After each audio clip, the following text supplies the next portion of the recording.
nhớ rong thấy trong này chỉ có tên cha cho mọi thứ chuyện nhớ tao vào đó chơi cú lúc bây giờ mai có sinh nhật và hồi nhớ lúc trong Minneapolis hầu lúc theo và hầu lúc của neighborhood the community relations department cú giờ tụi tôi sai sửa bây giờ mong lo giờ là cái mình take around nhớ đó hầu cú lúc department là giờ là cú lúc sung can cú tôi sẽต้องแต่ด้วยเจ้าอีออเปออนชาออีเปส่วนเจ้าอีออเปออนชาออีเปส่วนนู่นเราเปชิตาnhớเรา说话就还做 emergency preparedness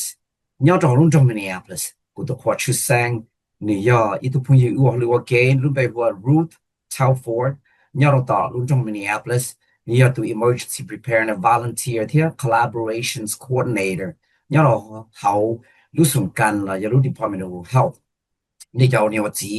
要的你知道可叫被生活就那晒被这个是他好lunjong Minneapolis 这个那主天你这个的那家那刚好nyaro lunjong Minneapolis 这个是八九中间的接头呢lọt cho pin nhá sĩ thản đúng không cho số phụ nó你真正很还点路时候莫给跑西是了点莫到跑莫从哪头跑了呀点古道路了跑了呀点莫里呀我那跑西那点ก็有里呀ก็真能有八里呀一天里有天八都有真能路时候让领导的呢那要你我自我都是东西找一二标下二一倍数找必须他什么可我都是东西胡是东的古路时必须他那了到họ tập ăn để mà hú lọt tàu nó chả được họ biết sĩ thản nó giờ thì có một cái chơi sinh cho cái nó cao họ hú nhau luôn trong Minneapolis chủ yếu hay thì nhau luôn trong Minneapolis có chơi sinh cho hú tao là hú hú cho ba tao là hú một cái họ một tao biết cho tuân sai và họ luôn nhau luôn trong Minneapolis có sẽ được 18天 thiết kế ban chuột được không sẽ chỉ luôn trong Minneapolis có program nó do WIXK lu sao tông chuột tức là ba sáng xong lu sao tông chuột thì luôn trong Minneapolis sẽ kế phong hiệu và họ lưu okเราหมดชาติต่อรู้พูดตรงนี้จะก็ต้องจะเทียบถ่านจะเก็บป้าจั่วเราไม่ไปสั่งเนี่ยเขาลงจงไม่เนี่ยเปล่าลองแต่กินหน่อยชื่อเยอะจงเลยจ้ะไอ้ทอนเนี่ยเราต้นเราไปโชว์เราที่เนี่ยสิถ่ายอีมีเปลี่ยนเลยอีสมองสิจะไปเตียเลยเนี่ยจะเนี่ยแต่เขารู้ละอีอยากขี้ก็รู้สึกต้องจั่วก็จะเชื่อละชัวร์สิว่ามาจะเชื่อเทียเอาขี้ก็สต้องเทียจะไปสิถ่ายลองไปสิถ่ายตัวโชว์คนจั่วนะ Welcome to each and every one of you. Thank you so much for joining us on WIXK. Especially thanks to my special guest, Ruth Talford with the City of Minneapolis, the Health Department. She is the Emergency Preparedness Volunteer and Collaborations Coordinator with our Health Department. Welcome, Ruth. How are you doing? I'm doing great, thanks. Sorry, it took me a second to unmute. I'm very happy to be here. Thank you very much for having me. Thank you. Thank you so much. 毕竟到这度财路多少会就那，就是头天人家老早来那了，我嘛你嘛老财路到是大人的结果嘛，他到你这个等下财路叫路不背了上了到。We will go on with the program, and once the interpreter log in, she will interpret for us in the meantime. Oh, she's here. Welcome. 在到你明天的财路的有点时候就大到有周五个早旅，在到高的，容谢的 especially Ruth. Thank you so much for taking time off your special busy day on the day before the 4th of July to be on air with us on WIXK. Thank you so much again. Ruth, tell us, our audience, our listeners, a little bit about yourself and what you do at the City of Minneapolis. Sure.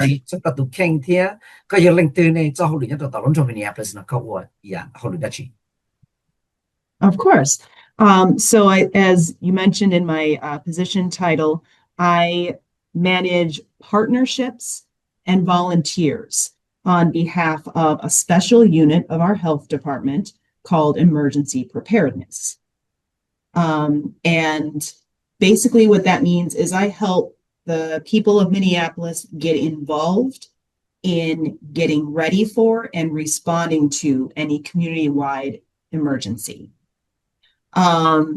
Before I started working for the city, which was about 6 months ago, I spent my entire career working in the nonprofit world, but always serving the metro area in the state of Minnesota, helping people recover from emergencies. 我哋那天我 actually 嗰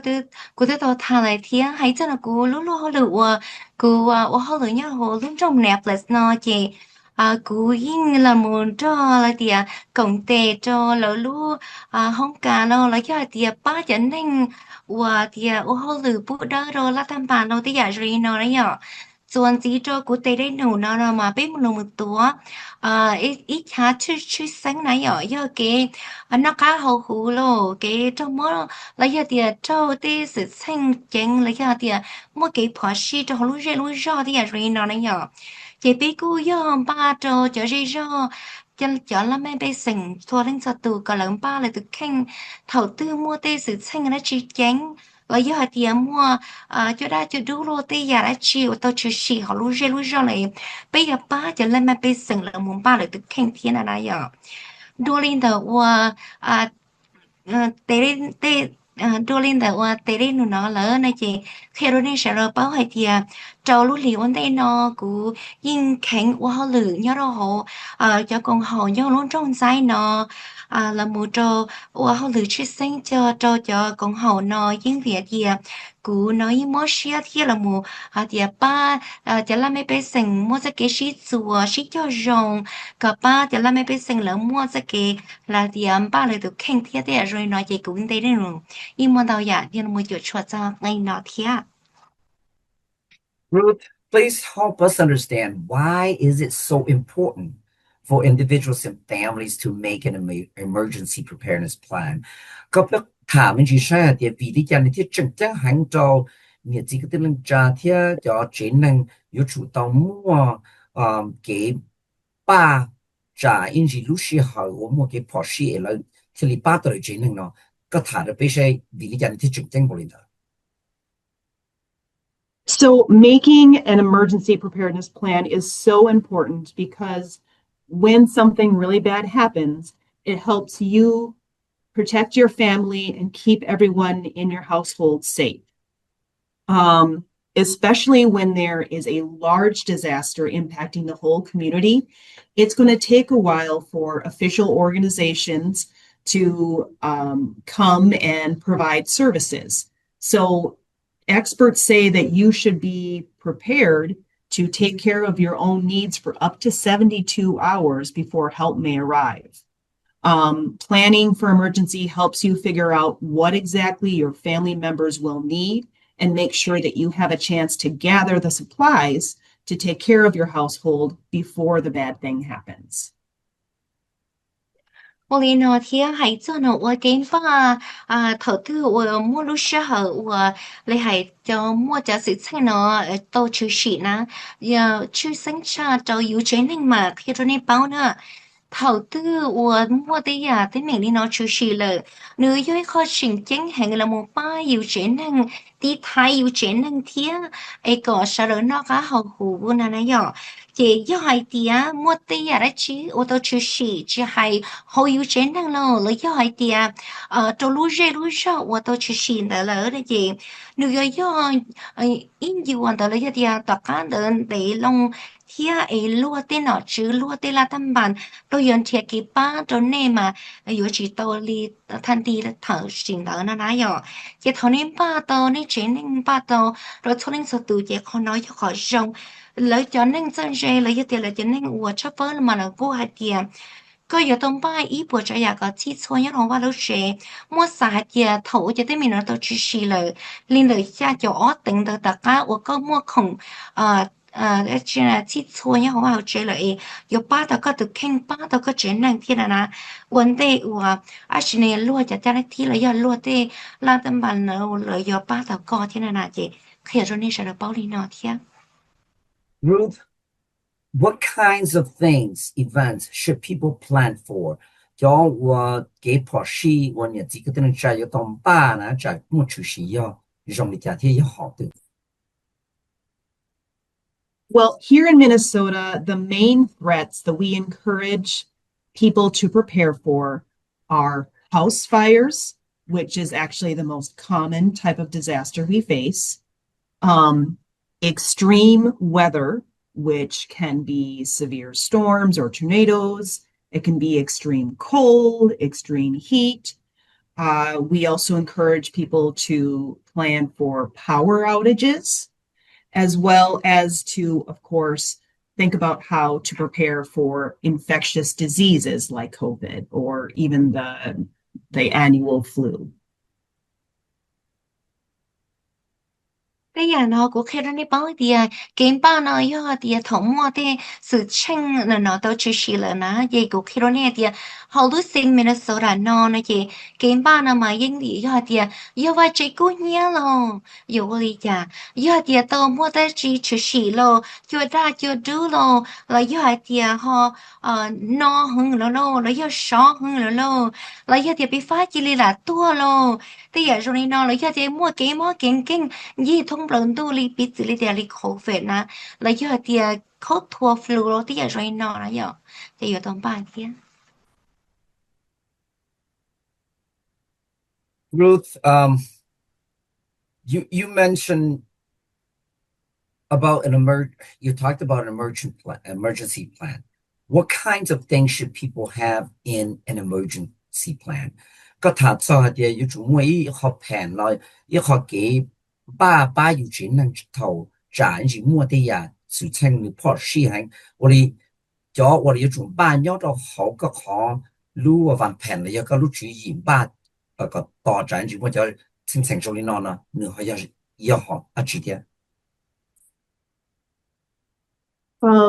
So in an emergency plan, one of the most important things is to have a family communication strategy, where especially if you and family members get separated, you know how to reconnect. And I really want to say just a couple more things about this, because especially in a sudden, large-scale disaster, loved ones are going to hear about the disaster or emergency and be desperate to find out, are you okay? And how can we help you?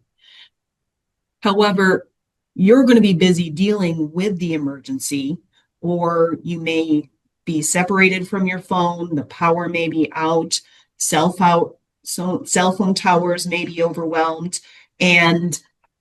if you can't easily communicate, people are going to get anxious. So knowing maybe, okay, I'm going to send a text to this loved one to say, hey, tell the rest of the family I'm okay, I'll check in 2 hours, or something like that, will help calm down the stress and free you up to focus on what is in front of you. So that's one piece, having a family communication plan. Also, in a situation where you have a community-wide evacuation, it's good to think through, where might you go? Where is a safe place? Who is a family member that might be able to take you in? And an evacuation plan is also very important for smaller emergencies like a house fire. House fires are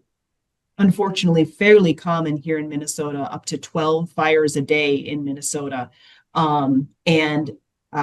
people can die in fires, especially if a person goes back into a burning building looking for a family member, not realizing that that family member has already gotten out safely. So identifying a place like, okay, we have to get out of the house, we're going to meet up by the mailbox over here. Then you can go there, make sure your family members are safe, and not go back into a burning building that is very, very dangerous. So having that evacuation plan is so important. Finally, planning for your financial needs in an emergency is so critical, because if your home is destroyed, if you're not able to go to work, if property is damaged, your belongings, it's so valuable to have insurance, but to also start saving for this emergency fund.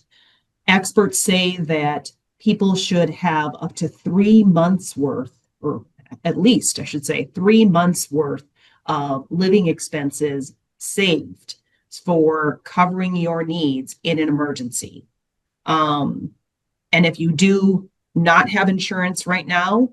either a renter's insurance or homeowner's insurance,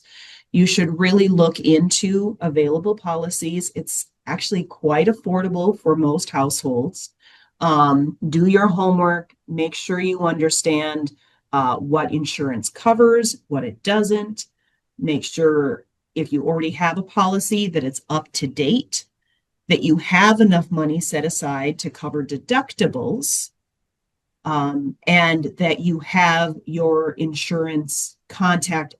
information in your phone or in your emergency kit for later. Olina nó thia cũng khé cho các bảo hay thia thầu mua cho cái phở siêu nó ở tàu chỉ xì thia cho xét thành có chùa tận đây nó do yêu chỉ gì ba chỗ này thia xứ do có rồi thì ý nó thì do như thì khó sẽ kiến chấp là mà do họ ở thầu mua cho sự thành ở tàu chỉ xì nó là nó bị xử lý hay thia actually nếu muốn xin gì đó cả tư lô là do thì thầu mua cho tới mình nó chỉ xì là tới mình thọ cũng nghe lâu cho thọ lâu cũ lâu thì tôi có vừa chỉ ta sẽ tí là một sông sả thì sẽ hiểu được giá thì có rau nè chị chúa cho có kia tao tụi nó có lúc có chùa nó bao thì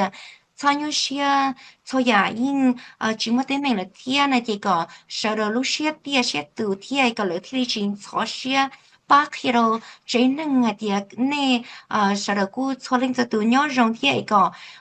sao giả chỉ sao côวันไหน就lúc sau同等那样。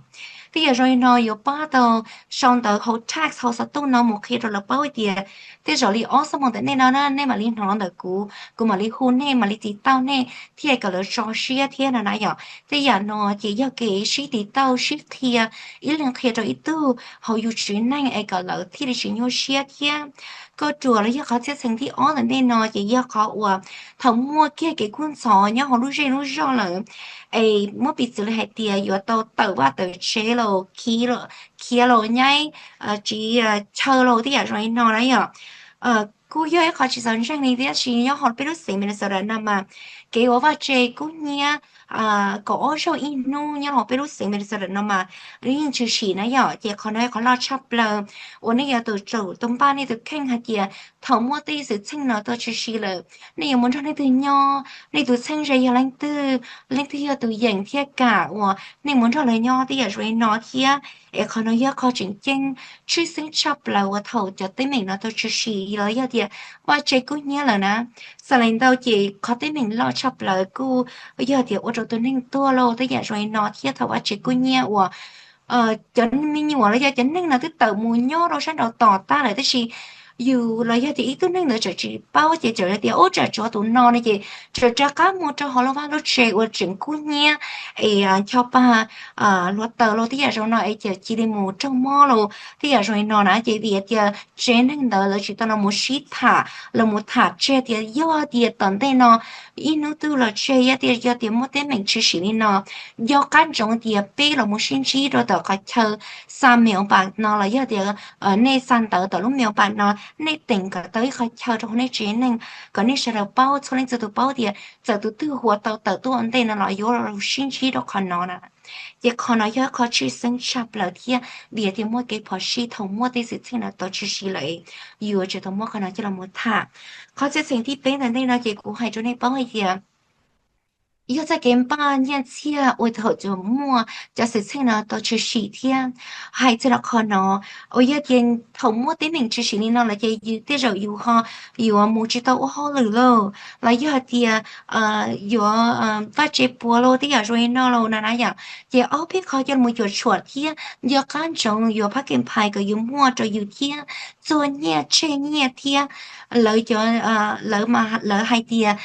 cái giờ chơi cơn cầu có chỉ chơi vậy à bé lu lì cái thể nu thèn tì ấy có dầu mua nhà dầu thể nu thèn tì bé lu lì nữa là giờ thì yếu rồi yếu món nọ là giờ thể cái tên nu tên ấy cho giàu có chỉ bé lu lì nữa này có mua cái đó trò chơi thiệt cái sau ba sau chơi là bắt cái phải là mù trâu này là cứ giờ khó rong là mù yếu và yếu chơi mất bắt cái phải trâu hay thiệt thầu mua tới mình chỉ đó và chơi là cứ giờ khó rong thiệt phải hành lý thiệt ấy cho mua mua nữa lo cú yêu khỏi rong giờ chỉ tao mua nữa lo cú khi rồi này bao thì giờ tụi cái này thể tàu thiên này tua tàu thiên anh này nó mua sai mua chịu cho khăn nó thì giờ này mua rồi nó nữจากบ้านภายในยังnữเราmua thể ra chi nữ mua cái bò pla có cái bò ra chi thiên thì rồi nó cho căn chỗ thì này là mua số này cái như là giờ xí mua cái như là thể nàyจะ deductible thiên ôi giờ cái nhiều này giờ chỉ tao thể giờจะmuaจะtính mình nó tao chỉ xí là vấn đề là giờ là mua này họบ้านภายในgiờ là mua chúa số giờ thiên là chỉ tí giờ trong này nói này họ chính chính hành cho nên là mua ba sợ đời thiên một cái shit hàng này nhở. Thank you, Ruth. I'm going to ask you one more question, then we will take a short break and come right back. Một chỗ Ruth của yêu hay của yêu nu cái lò lu cái này thì bên một số li ở bên này thì bên mà đặt ăn lò chuối cho lu chuyện đặt ăn nu cái. Ruth, about the preparedness plan, help us understand, should people make some kind of a kit to for their family? Hay cho hay thì dùng ba cái là một tí thái độ chuyện năng thiên ba tôi chuyện năng lúc sợ một tí giá trị bỏ xí đó này một đi bỏ ra ít khó trong chữ gì và chuyện năng giờ chủ mua ít khó kia là giờ ít lu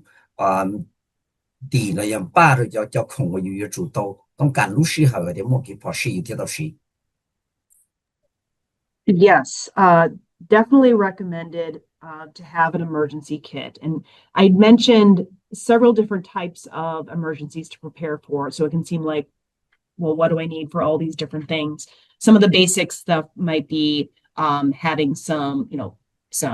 non-perishable food, some water, some spare medications. If you have pets, having, a leash for the pets,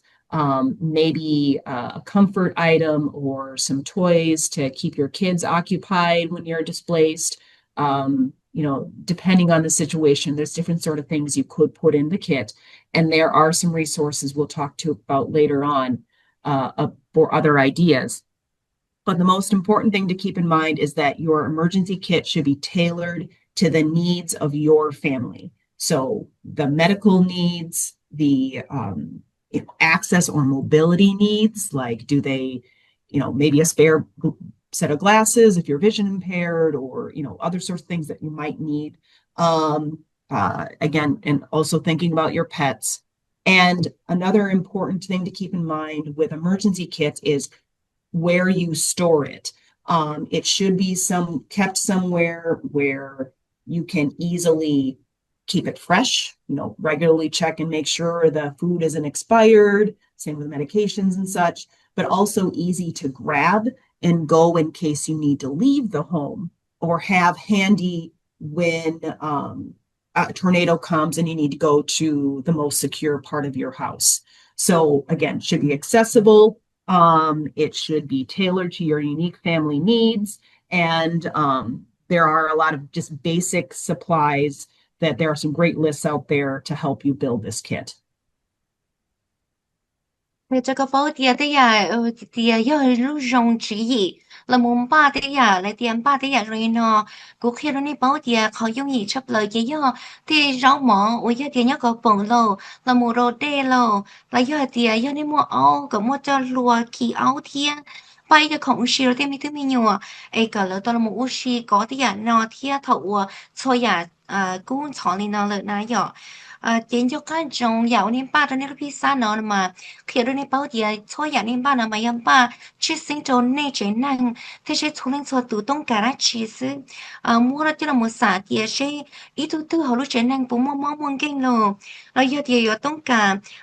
chỉ nghĩ lúc trong rồi rồi giờ thì giờ là chỉ ở giống gì là giờ ba tờ này trở lại giờ thì chế năng tự mong ra chi một bị xử lý tiền tới rồi cú đi mua lô ấy cú chỉ bỏ cái rong bay ít lúc vi tàn nhớ hậu lúc phi sang tới thia ấy có mua luôn tới nhớ hậu ta han cho can trong xã hội này từ chia thia là gì này từ áo tới là do này mua này do tiền cho can trong thì họ emergency kit nào là gì này lúc phi sau thống một tên mình cũng xỏ lên nào là này mua nè này mới kia rồi cái khai chờ này dùng gì cho này là một sai một hiệu khi sai trái tiền tây chua tây rau tây mỏ hậu ta cả nữa rồi lấy giờ tiền mua cho tới mình chỉ gì chẳng đi nói này chỉ đi thòng công cả mũ sư giờ tiền này giờ tao tự nè là do tiền mua tiền cho đã cho đưa cho này rồi lò này này giờ chỉ tao mua đó tao ý công là này lúc chuyện đóวันนี้chỉ tao một kiên cầu này chỉ thằng công cả cái lúc bị sáng là một sinh là tí tiết rồi nói gì này giờ chỉ tao mua sống sạch thì có thì có rong ba trâu này trái này thiên thằng này là mua tên lúc bị sáng là chỉ sinh cho này trái này là Thank you so much, Ruth. Ruth, we will take a short break and come right back and finish up the show. So don't go anywhere.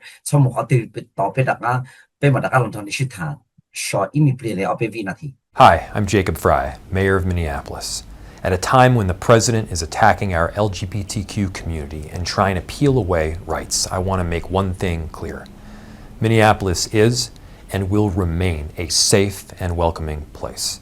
Intolerance and hate, they're just not acceptable. They're incompatible with who we are as a city and incompatible to what defines our people. Everyone deserves safety, support, and celebration, no matter how they identify or who they love. That's why in 2022, I issued an executive order declaring Minneapolis a safe haven for trans people. That commitment stands, no matter who's in the White House. I know these times are challenging, but I promise you, in Minneapolis, our dedication to the safety of our LGBTQ community is stronger than ever. We will continue to work alongside local organizations, advocates, and neighbors to ensure Minneapolis is a place where everyone is proud to call home. And to our LGBTQ community, we love you. And Minneapolis stands with you today, tomorrow, and always.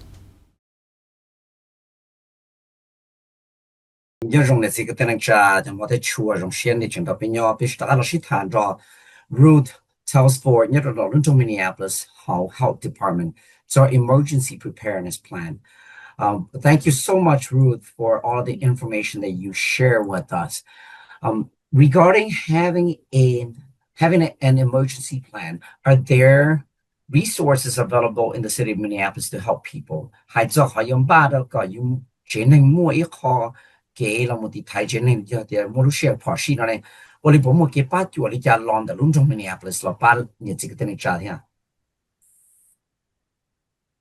Yes, there are. So, first of all, there are lots of resources online. Some of the main ones that we recommend are ready.gov or the American Red Cross and many others. Now, these are national websites with lots of great tips, checklists, and guidance to give you some understanding about the different emergencies. They are mostly in English. It is fairly common to find them in some other languages like Vietnamese or simple Chinese. Hmong is not very common, unfortunately. We do also have on the City of Minneapolis website under Emergency Preparedness, we do have some simple lists there as well. Now, the great thing about the city website is it does allow for you to translate into Hmong right there. However, most of our content has links to these other sites. So one other thing I will mention is that locally here in Minnesota, we would love to have the opportunity to partner with community leaders and organizations to bring in-person training to help people understand how to plan and make a kit and understand the different threats. So that's one thing we'll talk about a little bit more later on as well. But we are willing to help with this process for those who speak up and ask for it. Khi tụi bao thì anh cái ba chiều nhớ rồi biết luôn trong Minneapolis nó cho chị này chị cứ tin anh cha đời thì mua nhớ online nên nãy giờ chị nhớ rồi online nam chị nếu mua call radio.gov là American Red Cross cho cái ba chiều nó mà đi thông lần đi tế linh thì để chị như là nó có biết có website này giờ có Minneapolis đã có actually là emergency preparedness na là muốn đâu giờ tiền mua lúc chỉ gì là giờ thì giờ lấy chỉ giờ ba tao này tự chỉ gì là mua tiền này giờ là mua giờ tiền thầu mua cho sự sinh nữa tao chỉ lý cha nè giờ ở sau này tao chỉ bị mua do chọn tao tao nhất hỗ trợ do lụa ăn ký xứ bị cứ mua nhăn la lụa sữa thì bị họ chỉ mua lụa mông nè giờ thì thầu ní nhau biết họ website lỡ nè chị như đó họ nè mà nữ nè chỉ đi muốn đi xài kia nè còn nữ lòng mùa xài lụa mông là tàu kia nè giờ bây giờ tao tới thì bây giờ link nhắc họ mà nữ nên thầu nên nhẹ là chị nữ cho nên muốn cả trò ít họ page sợ là kia họ nè giờ那姐开罗那保龄的天的是冰啥个么？去生要路上的家，我要么共电车一条共好喽，来要点叫他叫要路热路热喽，哎被早些要么拖得开罗那个呢，个些他当做来点被头那样巴里家，就接成人的家做里家。thiên là một trò thì thằng này làm ba này nó pizza nè, anh này làm ba trò ly trà thiên ba không nó chỉ cho họ ấy thầu tư mua thì cái phát sinh là tao chỉ xí là nãy giờแต่是เพื่อไปมาลิถาจนสิขนมโจแต่ในนาเทียนนะ Ruth, what roles does the city of Minneapolis and its health department have in an emergency? 还在我头路时候莫给跑西那呢，龙中 Minneapolis 天路苏干内路苏干 health department 呢，好莫给就错有了莫把你这个等加入呀。So when an emergency is coming or actively happening, the city's job is to warn people that something bad is about to happen. And that's kind of like the tornado sirens and other alerts that we put out in the news. And then also when the emergency is happening, we work to try to assess how this is affecting people. Are people getting displaced? Are people getting sick? Those sorts of things. And then the city works to coordinate helping organizations, whether they be nonprofits, community leaders here in Minneapolis, state, or national resources. Now, fortunately, we don't have emergencies every day. So when there's not an active emergency going on, a big part of what we do is helping people get ready. So this is where we team up with families, community groups, and local businesses to share helpful information and teach them how to handle emergencies. Also, in the government itself, we evaluate kind of the potential risks out there, and we try to make sure that our various departments are prepared to handle the emergency. We do this by organizing training exercises, regularly practicing our emergency response plans, and then making sure that when the bad thing happens, we can react quickly and effectively. Thế cho nên chỉ bây giờ sẽ bảo hay tiệt thầu mua cho sẽ sinh ở tàu chỉ xử lý nó là biết luôn trong Minneapolis nó tiệt cái nó cá hậu hủ nó biết mua cái công ty là mua tiệt ba châu lúc giờ tiệt ở tàu mua cái sự sinh nó chỉ xử tiệt bị xử lý tiệt lúc trước đó tornado thằng nó tụt qua thầu nó mua đấy chị nên nó ở lúc trước nó đó nó kia chính tự đâu cho dây rò thì cho nên chỉ bây giờ sẽ bảo hay tiệt tại sao nó giống mua tornado thiên là nãy giờ thì bây giờ rồi nói với kho ở bên là một kia thiên bên nó không cần nhưng là một lưu là giờ tiền chủ yếu cho nó tiền cái nó khá hậu cụ thiên thế sẽ trở rồi cho là mấy bên sinh là bộ mua kinh lô bây giờ rồi nó là giờ tiền tại sao nó lấy chính nó sai rồi lô bây giờ rồi nó bây giờ mua cho là một sản sản thiên là nãy giờ là một trong hai tiền bên lưu rõ kia nè bây giờ là một sản sản là tiền Urino này bên cho họ kia nè bộ ba tàu thiên là một trò tiền lưu cùng hậu nó lâu lấy cho tiền lưu rõ nó lâu cho nó hậu lưu rõ nó lâu bây giờ tí tàu là thiên dọn cho là thả thiên chỉ hai hậu sáng lâu lấy cho thông bờ cái thứ thiên thì sẽ khó sinh kiến chấp rồi chỉ cho họ nên hôm nay nó bên chỉ mua cho tên mình nó chỉ chỉ cho suốt sẽ tiền nó này nãy giờ chị ở đó bên小chỉ tàu bên cỡ chỉ tàu thiết là còn nó cũng yo khó ở trong vị trí đó bên lúc ra bên tới đến nụ bên là mũi小bên giờ mũi cỡ thiết ở bên giờ là mũi ba cho nhiệt gì bên sừng làm bên sừng cho nên cho tù cỡ là bao thiết thì ở đi nó này thầu mua cho tên mình chỉ chỉ nó là bên lúc ra cho lô cho công hậu lô bây giờ ở đi cha bây giờ thầu mua cho tên mình nó chỉ là bây giờ đi cha bây thế là ba tao là ổn định cha mà bây giờ chỉ tao mua cho là một lúa thì ổn định đó này thầu mua cho sẽ sang nó chỉ là do tiền nó chỉ là bây giờ khi là đi cha còn là chịu bao còn là chỉ tao ba là được khen thia là một trong những rồi nó thì nó giờ chị còn nó giờ có chỉ sinh shop là thì giờ lên nó này bây lúc còn hậu bây luôn trong nó bây giờ cái ba chỗ nó bộ tàu bây giờ là mày bây sinh thia thì còn nó bây giờ chỉ tao mua xí lưu thia bây giờ chỉ tao xấu thia ba tàu thì thầu mua cho chỉ sinh thế mình nó chỉ xí là bây lúc rồi thì giờ ba tàu lúc rồi thia là nó giờ còn nó chỉ bây giờ xấu thia giờ cỡ ok là nó giờ Ruth, how should people stay informed about emergency situations? Yeah, cho nên chỉ có tên cha yo sa còn là lúc xưa thì mua cho cái chuyện sinh nào là thì đi bao nào là yo đi cha. So one of the main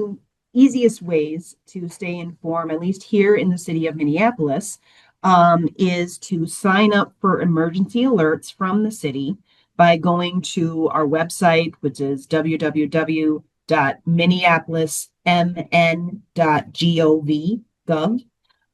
And then if you scroll down to the bottom of the page, you'll see a link to sign up for alerts and other news. Also, you could simply subscribe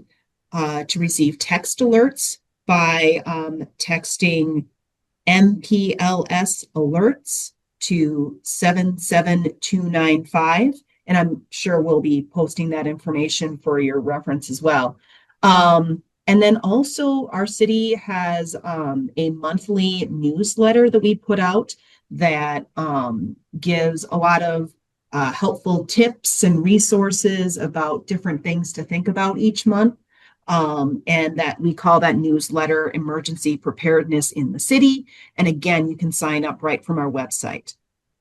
Other than that, there are other resources out there depending on your community, but every local government has an obligation to notify the public. So if you look online, you can find a way to sign up for alerts.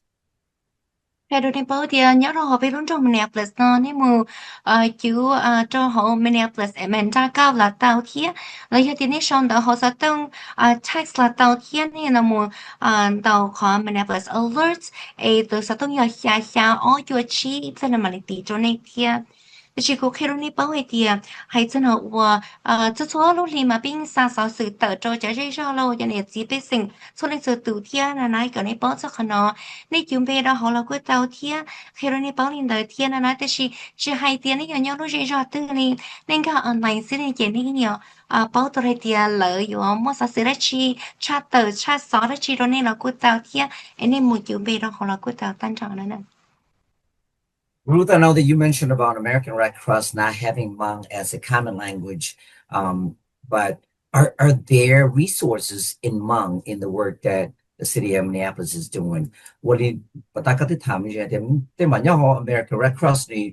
chỉ mua tài vật lưu Hmong thì chỉ họ lúc trong Minneapolis Health Department này nếu mua cái bát chỗ hay của lưu Hmong. Yeah, so this,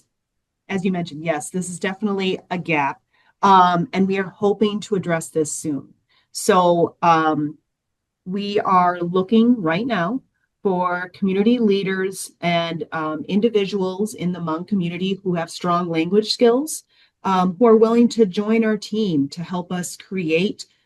written as well as audio-visual tools. We'd love to create some videos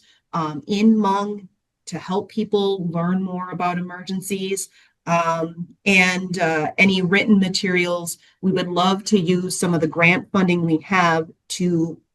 pay for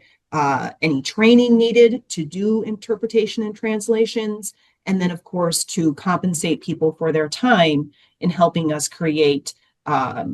messaging in Hmong. So for those who are interested, I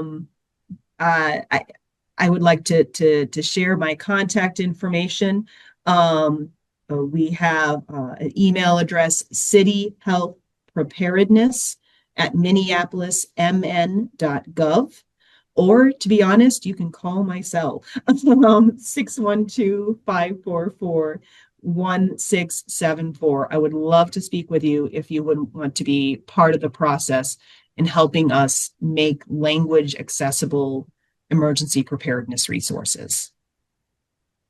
Này bảo hay thì hạt shi nó kia nó mà chắc cái ba chỗ nhớไปรุ่งรุ่งnó mà bây giờ chỉ tao mua thì chắc cái mua chẳng đâu tao nó hay luôn mong mà chính chỉ tao cho thì nó chỉ cũng khi này bảo liền tao nó hay cho ta shi nó lúc sauวันนี้thì nó bình chính ta tao thì ba lời hay thì ta shi nó biết sao thì ít tôi cho nhớ nó hồ lúc giờ nóวันนี้tôiยังmua lúc xưa là một ba bé thia là một ba bé công tệ chạy cho tao tờ cơ lu đại dân nhà kia thôi à là một cho tờ rồi cho nhiệt sĩ bé sinh ra có là bao thia cho khó nói ấy bé sa là một tiệc thua lúc vi trả nó có rồng cho hai tiệc bé sa tông cái thứ này là một chạy lu tông cái thứ này là ba bé chạy tên tao tên tờ nó có cho nhiệt sĩ bé sinh cho nên tụi cái là tao thia ấy cũng mất của tụi email cho này thia mà thì chỉ share tiền này thì tao rồi cũng thia cho này từng tao thia bây tao ý qua nhà là thiết bị xã mỗi qua nhà là một địa là hiện một thể tôi năng ở là một công tên cho bé kia này email tao của tao Ruth tao chỉ này email tao của tao city help preparedness @Minneapolis gov là tao thiết là này hồi của tao sắp tao nạp đồ là tao thiết giờ tao ý chi bao ý cháu xạp lâu ý cô và thiết chế chế thì này ở khu thiết thì tao là cô ấy có sai thiết bây giờ muốn bắt đầu khả năng thiết. Ruth, thank you so much. Do you have anything else that you feel like you wanted to share more with our listeners on air? Ruth, 我听到不处理呀，我告诉你个要上政治到贴贴了，有么发布到你自己的人家就用了得到用了得到保障。Sure, thank you. So I want to first of all say that I know we talked about a lot of things. When we talk about emergencies, we talked about having a plan, including, getting insurance and saving money, which a lot of money. We talked about different types of incidents that can be very scary, like fires and extreme weather and power outages and infectious disease. We talked about, all the different things you'd want to have in a kit. And it can seem like a lot, but I just want to remind your listeners that every little bit helps. So just taking a step one at a time, helps make your family safer. And the main things we encourage is to think, make a plan, make a kit, stay informed. And again, one of the easiest ones to attack right now is to stay informed by signing up for the city emergency alerts. Again, you can just go to our website, scroll down to the bottom where you can sign up for the newsletter and or emergency alerts right there. And then boom, you've got one of the steps done. Another thing to keep in mind is the more prepared you are, the safer your family will be. And the easier it will be for you to recover. And then also, if you are prepared and your family is safe, when a bad thing happens in the community,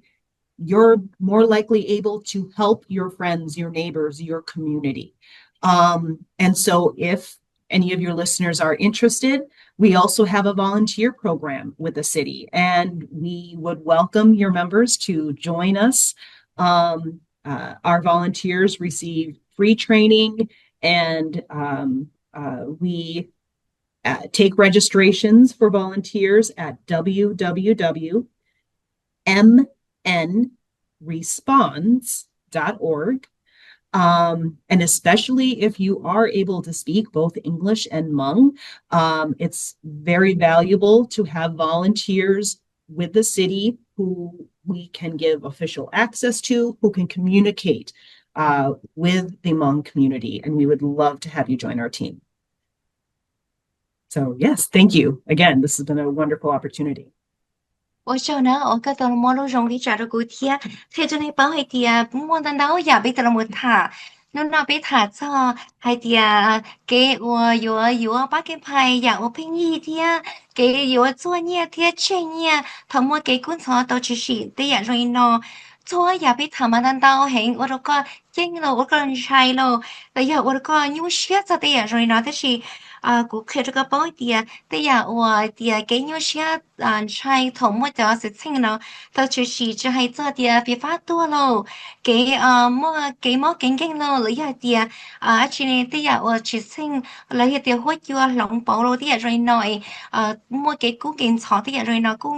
มั่วถ้าเราจะตรงนี้ฉันใช้แห่งแต่สิเคยจะในเป้าเดียในหญิงจอป้าอย่างนี้ในหญิงมั่วจะเกเดียติดไทยตัวในเจนนั่งเธอเรื่องจะตู่ที่ซื้อให้เจ้าคนเทียนี่วัวเขายุ่งยิ่งซื้อนี่มาสามวัวเทียหมูวัวอีกก็ตัวรู้ซื้อแล้วหมดเดียนี่ป้าก็ตัวรู้สึกเดียทั้งหมดจะได้ไม่น่าจะสีอยู่เลยจ้านี่จึงไปตัวหัวรู้เรื่องรู้รอเลยที่ลุ้นจงเด้อในย้อนเด้อที่ใช้มัวสะสมชีในจิตสัตว์ตัวไม่ติดตัวในเทียแต่อย่าชอยนอเทียที่นี่ป้าในรูปพิซซ่า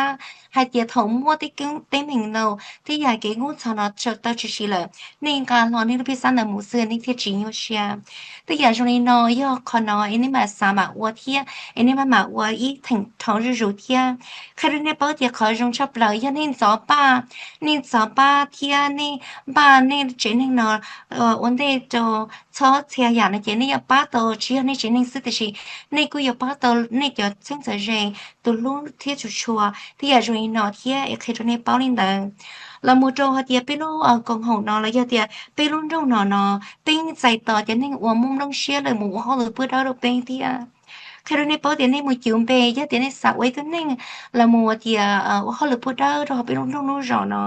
แล้วก็อยากขยงเทียชื่อเส้นชายยันเดียนี่จะให้เราอังกฤษที่จะให้เรามองวันนี้สมมติจะเก็บส่วนเทียมั่วจะเก็บป้าจะไปเตะได้หนูนะเราในมือเราค่ะ www.irespond.org นะอย่าในมือจิ้มเปย์เราเขาไปจงเชียอย่าใจต่อนี่สุดเลยจะตื่นไอ้ยาเดียในมัวตรุเชียเทียนี่จะให้อ้อหอหรือที่เชียนะเจไปจะทอเจอนี่ละโมจิ้มเปย์ไว้ตู้ละโมป้าไปเตะได้หนูนะเทียนะว่าช่าง Thank you. Thank you so much, Ruth, for taking time off your special busy schedule to be with us on WIXK. Thank you so much, and greatly appreciate you and your team for all of the work that you do for all of the residents in the city of Minneapolis. Thank you so much. And thank you to Naomi for always been excellent in everything that you do to help us get the message across. What Chodo, Ruth here, Gotching. ตัวมกัลเชียตัวปูรุเปโชว่าจุดนั้นจะนี่จิกตึงจัดตัวท่าจะ prepare for emergency ที่จะได้ในตัวมัวเนโอมีก็จะใช้ดูดูโชว์วิดีโอ Thank you so much. Have a wonderful day. นี่จิกตึงจะรู้ชาติเขียนตัวนี้จะเนี่ยจิกตึงจะให้เดียร์ลุงจงมินนีแอโพลิสเนี่ยมัวเอาไปยาสิลีเดียก็อยู่หูไปอีอ่ะเดียก็มัวเตียจี只要跑西只要点那个单的跑西了，也个东家几八达线头那就讲你湖北呢，湖北要厉害点，你出生阵我暂时冇能中华中这咯，等到你出生阵也只要跑西 emergency 那就你湖到北你 text 到北了到一下的你 text 到路北mobile app 那。知道那你 text 的 fireworks 你 text 到北就大概要 July 4了 4th of July 了你 text 领导要一号上完了有点你报给出生这的แล้วตัวfireworks 到的你去年了有点你好就出的那cool了你 text 到北呢嘛 text 就show 的 fireworks 那就text 到 number 北就北就有的你胡是动了就胡 Monday 我从到 Friday 到下等时钟我从下等中度到北那就领到北是呢可能要好的只要给跑西的是要留呀好有的你莫给跑西了的莫 tụi này này bỏ lo này chuyện này lo ý tụiต้องการ杀到给ว่า他冇得选到那今年到咗意係呀啲你bỏ到啲就能ว่าตัวว่าfireworks ตัวเด็กขาดนึงแค่ตัวมันจะเลยแต่ว่าเจละตัวนี้แต่ว่าเจละตัวนี้จะนั่งหลังนะจะนี่กูจ่วยอีละต่ออีอ่ะเนี่ยนะวิเหตุ fireworks นั่นนี่ยกนี่มันเป็นสิ่งยกว่าตัวเตาเราแต่กูเนี่ยนะจะแต่แต่ยาพอสิ่งนั้นจะนี่หูจ่วยอี hoặc者你報道啲咁又用咩到真係用誒樓試了多隻 fireworks 啦，了多隻 fire 到 4th of July 你得見啦，得見啦就你胡咗一可能有一號，或者你出生嘅可能就 engineer 一個跑試到你的你只能就你胡咗嗱。但係那開到你這個人揸出到係啲路易你地夠呢？要隆重 Minneapolis Trans Equity Summit 要陆公城市它是到主义，好隆重 Minneapolis 係做 Trans Equity，要到好隆重 Minneapolis 嘅路問題夠啦，要地夠路易理嘅 registration 啦，要啲必準備嘅批到你自己啲人揸，就你準備啦，要啲你啲學生，但係呢你啥都冇講啦，你話。你準備到了那我怕能夠去 Trans Equity Summit， 你要nhớ到luôn và gì lý thì cầu ý là Monday， thôi cho tăng sinh giáo， cho tăng bây giờ phân sinh giáo một giáo blog tăng bây giờ phân trọng tu， 你nhớ到bên Nam Mara Alumni Youth Center， nhớ到họ Austin soon Oak Street Southeast， nhớ到luôn trong Minneapolis， 你 register bắt đầu đi chỉ， chúng ta lấy được hết rồi nè， chỉ có tiếng cha hay tiếng cái name ba cái nó hậu cái logic travel 你又幾有冇落 traffic 啦，有啲你家好longe Minneapolis 好 downtown 那啲 New York busy 啲有冇導遊出事行有冇一個幾人導你要搞嘅呢出到說係啲我哋呢有冇longe好longe Minneapolis 呢路問題 block 就啲做呢要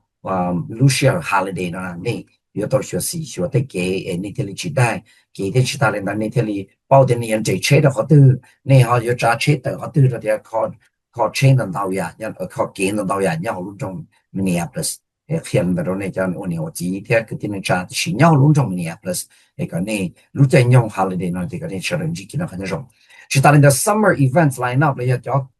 工程要出席，然後種 Minneapolis， 路 share summer 呢，你冇得到呀，然後種 Minneapolis 呢，然後 Hennepin counties 啦，有冇一個 free 啦，要不到到。你自己啲人揸都冇咯，幾曬幾落嘢你烘高咯，然後話我 parade 咯，然後你都曬話曬影日幾咯，然後好 target field station 啲，我望到人一路咁做 Minneapolis 呢要出事咯，呢個你有牛字你樣吧，有十幫子塗到被一啦到底是，有啲你去包話路咧，你糊到過啦到底是咁乜嘢咯呢？依個真正出來一打到落全地咯，當我一路嘢真用到落來，我們是等埋一輪鐘，你成面受打咗係啲抌路，就你以前你只拿出嚟抌路係多冇誒摸幾婆西咗你第二你一路輪鐘面受打咯，個你就我知你都正時多呢啦，你嘅包嘅都正時，然後你要都成正時做啦要啲爭啦。theo lên đó này giờ khó thì giờ này chỉ bao này sao bao này chứ theo là giờ thì để rồi này chỉ cho tôi chính sự là chỉ tôi khó trong cái này và China này chỉ bao này chính tranh đó là chứ cái này有准到了就一怒就一的我领导不报的东西都讲谁了多呢？过了这了估计可能我领导不也都讲谁的爹啊？嘅可能學成正式嚟就都正少嘛，你啊佢啲老闆俾我哋家老闆 agency 老闆送間我哋家人不討論咗個他，你就曬了就佢就聽曬了大 badge 了要大或者裝備嚟 patch， 啲老咗話老冇受到老錯話都正少嘅啦，佢哋啲包啲老要受幾多路話送間對啲ตำรวจ老要ตำรวจ啲主要啦。còn này thì bao lần chọn cho họ lựa ba đồ luôn trong Minneapolis non cho tôi chẳng xử nhớ họ Minneapolis Police Department, Hennepin County Sheriff's Office, Metro Transit tu chẳng sự thì Minnesota State Patrol cái phía này cho anh nhiều gì là nên nu tao là lúc bé là tu batch number là lúc hong can là sung can nhau họ từ cái tu chẳng sự tranh cái nhiều chỗ phía cái tao này là giờ tiền này chỉ tàu hù rồi tàu lúa nó chứ, nhau tàu nó chỉ khó ở trong nó chỉ学习啊的，有的那去保证的那送晒，那草呢就那见到就一弄的，我连那不到找都定是多的个完整。现在这个在这给路差的到那也让人拿不到必须谈到好 health department 做下的用把照路线跑西那种家。古龙北国买过一成呀，周一二八二下二一倍数，周一二八二下二一倍数，我路家龙中 Minneapolis， 好路送干了，就我好路问 neighborhood community relations department， 我也都是这边也蒙不了呀啦，他明天个人好路送干，莫那去，这次生意龙中 Minneapolis， 有些人家胡了股，都是动作也周一二八二下二一倍数，周一二八二下二一倍数有，他跟你说的，之前那看见种星期多理念里上。